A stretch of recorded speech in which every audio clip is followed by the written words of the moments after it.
At tuturuan ko kayo kung paano gumawa ng moringa powder.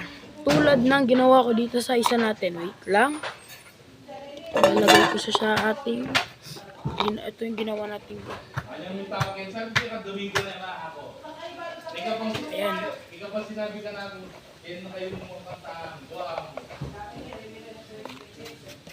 Ito ang ginawa nating homemade moringa powder.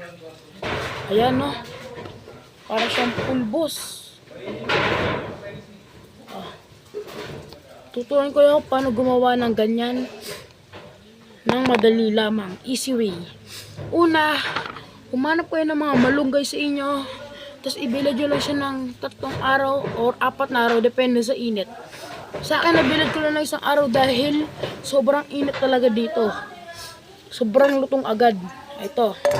Pagkatapos i-grind nyo siya gamit yung kamay o kaya i-blender nyo. Dahil wala akong blender, ginamit ko to. Gaganyan yung siya nun. Ayan. Ito. Di pa yan pino. Buo pa yan. Ito transfer natin siya dito. Tabi muna natin tong pinong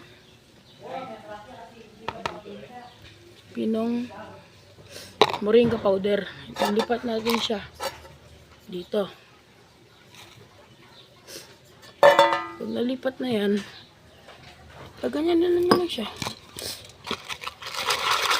Ano ang ginawa ko? Baka kumigil dyan.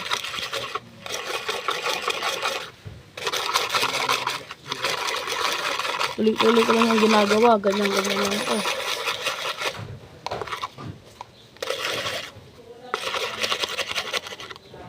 Ayan. Hanggang ano siya. Tignan siya. Tapos ayan, tignan mo naman. Ganyan yung tsura niya. Kesa dito sa itsura nito.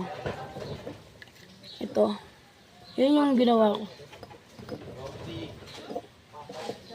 Oops. Ito yung ginagawa ko lang.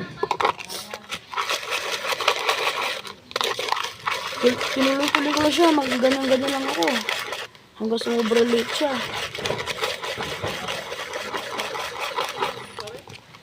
Gusto muna natin. Pakatawanan sa inyo pagkatapos ko siyang ipino. Yan, medyo na pino-pino na siya. Yan, no? Pero malayo pa yan, no? Malayo pa sa ginawa ko kanina. Yung green na green, para siyang green na pulbo. Ito, malayo pa yan. Tuloy lang natin. Tuloy yan. Tatransfer natin sa mas malaking, ano. Tingnan mo guys, may natitira pa oh. Tatapon na yan.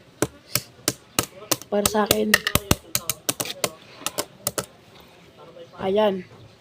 Tapos ibabalik na natin sa kanina. Para mawala yung mga buo-buo niyang ano, basa-basa.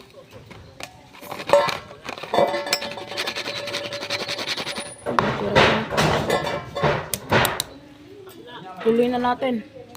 Yan, tignan nyo guys. Kung ipino na siya guys. Tuloy-tuloy ko lang siya. Guyod lang ako ng guyod. Kuha tayo ng konti. Tapos i-differential. Tingnan mo. Wala yung differential nila guys. Ano naman yung pinagkaiba nilang dalawa. Kaya pinagkaiba nila.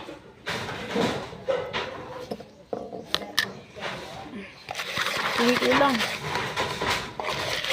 Tuloy-tuloy lang natin. I-transfer natin ulit. Para maging pino. Itong mga ito, di na talaga madurog-durog ng mga titira yun. Ayun, di na talaga madurog. Ayan.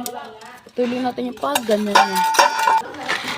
Pag ganyan na siya guys, pag ganito na siya, pwede na yan. Ito.